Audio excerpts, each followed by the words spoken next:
guys, welcome back. Took a little short break to wash out our glasses, grab the next beer.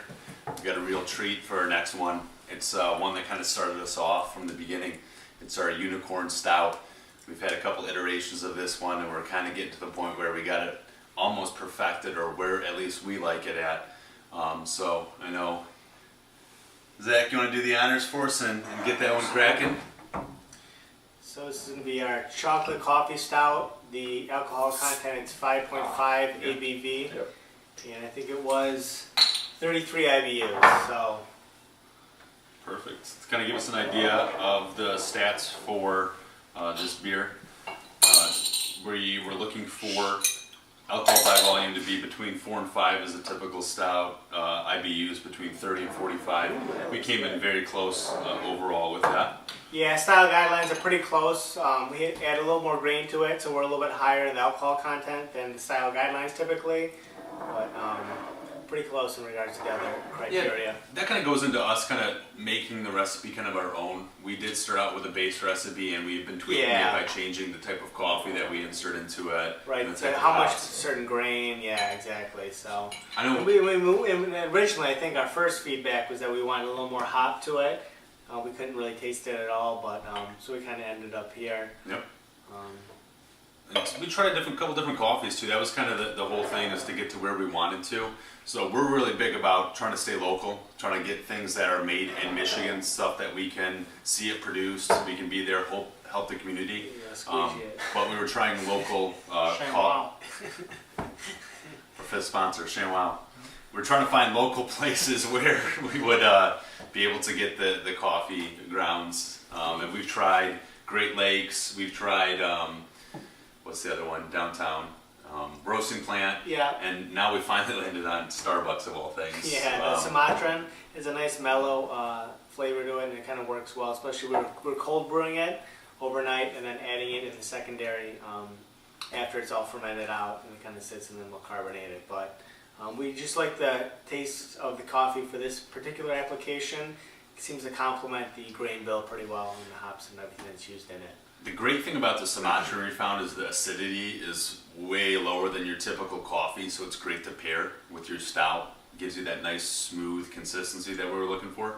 Absolutely. Shout out to Starbucks CEO Jeff Bezos, or whatever his name is. Close. So what is our tasting notes on this one? Okay, so aromas. Or a stout. This is a stout guidelines? Yeah, this is going to be your typical stout guidelines by the certification of beer judges here, the BJCP style guideline for stouts.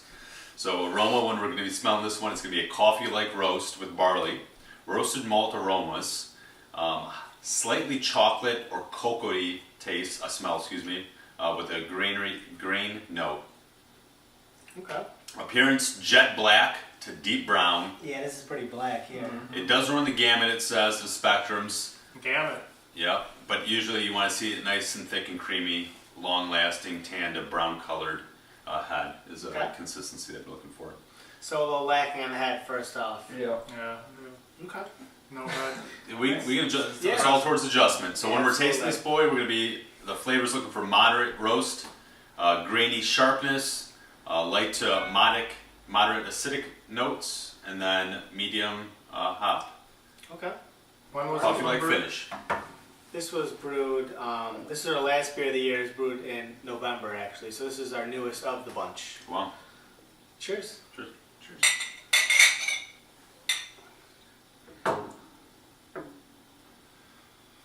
First thing off the bat when I'm smelling it, it smells amazing. It smells very chocolatey and like chocolate and coffee. Yeah, nice strong coffee. This is one of my favorite beers that we make. Now, what's the difference between these two? That's the real question.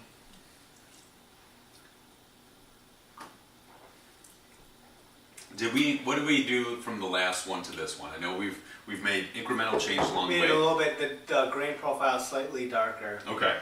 Our proportions changed. I think I changed the proportion of carafa and the proportion of chocolate malt in here as well.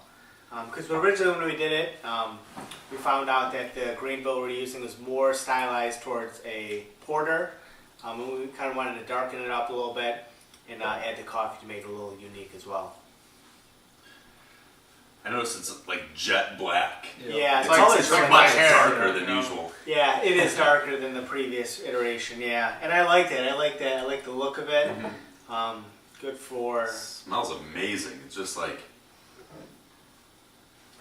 I can't Yeah. I can't get over it. It's great. Yeah. Chamois. It has I love how Is it a little not thin, kind of thin tasting, or body-wise.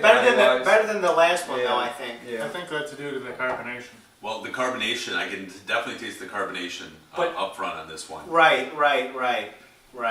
But it doesn't really. Yeah. It doesn't have that thicker mouthfeel. Yeah. Right. Correct. It's not that Heavier. creaminess that you Yeah. would expect. That I would. Right. Yeah. But you can taste the coffee and the chocolate well. So I think that our proportions Very well. of that are well. Yeah.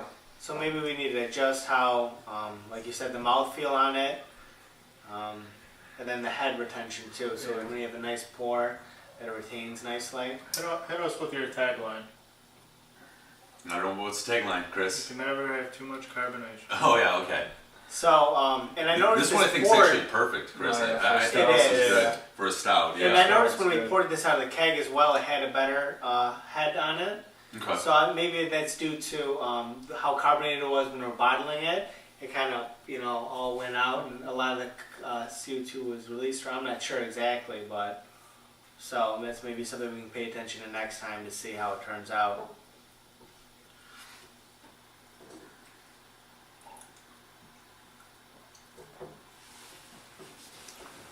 It's good. I do like the coffee and the chocolate. That's the real. And it doesn't taste like really there's many off flavors, or I don't have the best palate. So Yeah. what do you? So think, right Josh? off the rip, I'm getting that cocoa taste to Yeah. it right off Yeah. the bat, and then it's hitting me secondary. I'm getting that carbonation that we have on it, Uh-huh.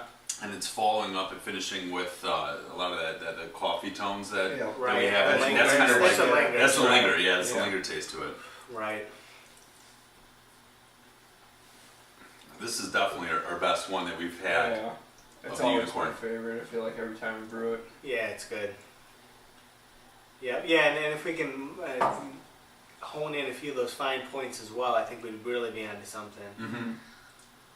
Yeah, this is going to be like one of our stable beers. Yeah. So Absolutely. what we're looking to do is find certain beers, a set of 5 beers that we enjoy that kind of embody what we like in beers, and kind of get to fine tuning those, and then branch out kind of from there. That's going to be Yeah. our main focus, is instead of doing a wide gamut of beers and not really knowing are you doing it right, picking on the key styles and then going down that path and really Try to getting good. perfect those, yeah.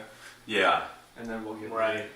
So we're thinking, right, exactly, right. So these are the review that we're doing today. So this is our, we're going to start doing a yearly review of all the beers that we make and take notes on what we like and we don't like.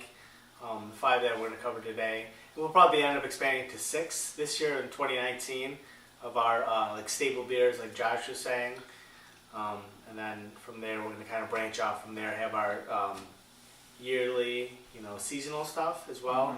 But these are going to be our main points that are going to be our solid recipes that we come back to and then we available year round. Yeah, it's a good opportunity. I love it when we get together and we're able to brew. I know that in the past we haven't been able to be as consistent as we Right. as we hoped, but that's the good thing, is that we're starting to plan the brews. We're starting to get them down on calendar and make sure that we hit our number of 6. Last year we had a quota 5. of 5 that we wanted to hit, and Well, we wanted to do 6, but we ended up getting 5. But we're That's getting our even best more. one. Yeah, Yeah, The that's so sure we're hole getting more. before we Yeah. fall a little short. Cap and cork, they almost went out, but it's another Support your story local for another businesses. time. Yep. Overall, this one's good though. I like it. A few things we definitely can do better next time, but it'll be good for next time around.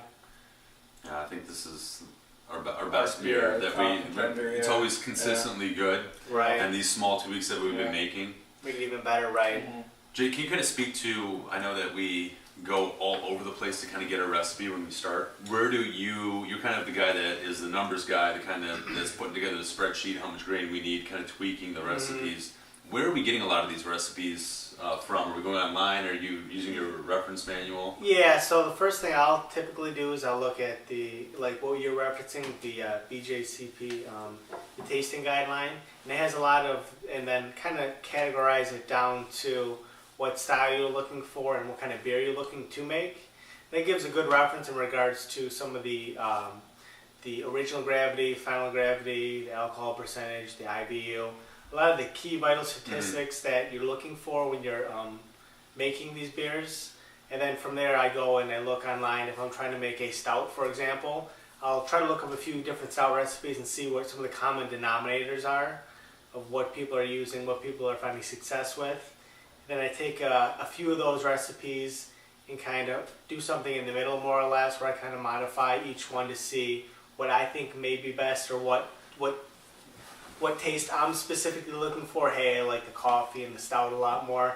I'm going to try to accentuate that, or I like the chocolate taste in the stout. So from there, there's calculators you can use online, or like a recipe builder form. I'd have to look up the website I use, but from there, what you can do is they have standardized values for each type of grain and what, how much, based on how much water you use, what it'll do to add the original gravity. You can, type in your hops, see how much it'll affect your IBUs. So you can use one of those recipe builder worksheets to kind of get it within the style guidelines, and then go from there. And then once you brew it, then once you taste it like this, then you can kind of decide what you like and don't like and modify it further from there. So that kind of in a nutshell has been our kind of basic process, and then learning from that and changing over time as well. I'm glad we invested in that teleprompter. Yeah, there you go. It's helped out. Yeah, it's definitely got us to where we're at now at this point, and I think that it's going to get just better and better. So Yeah, sure, absolutely. just another great beer that we have. And Would you say this is the one that really got us into the whole grain? Like that's what really pushed the exactly envelope into for that us. one. I thought the first one we did was a blonde, wasn't it, or no? But this Was is it the one we were like, We wow. really had good fixated. success with. This Yeah, is the one that kind of like motivated us to continue to push the envelope and yeah, develop absolutely. different recipes and continue this particular one. I think because we had success on this one early, it was like a jumping board for us to stay with it. I can Yeah, see if you absolutely. like have a couple of missteps in the beginning where it gets kind of difficult, where you're like, is this even worth my time? And we've had those too. We've had For problems sure. with Frustrations and equipment of our product itself, or Right. or carbonation. It's just something that you learn from, and then you make adjustments and move forward. How can you stop that from happening again and be that consistent end product that you're looking for? And that's really back to you putting together our schedules for when we need to conduct all the hop and grain, and making sure all of our calculations are on point, make sure we're taking consistent measurements and doing the same thing each time. Yeah, the planning and the prep. Consistent. Right. Yeah. Well, that's the whole thing. That brewing is pretty much 50% prep and then 50% actually brewing. You got your cleaning, you're stripping down, you're getting everything prepared, making sure you're ready, transferring it, getting it ready for the bottle. A lot of it's the cleaning and preparing. Yeah. And it's that, but that's part of the fun too. When you get a group of guys together that have the same interests and enjoy the same things, and you guys just want to bullshit and kind of talk and have a good. Yeah, it's a good excuse to get together. I agree. Yeah. Okay, cool. I think this kind of. I think we got a good idea of this one, and move on to our next one and see what we like about the next one and what we do not like. See you guys soon.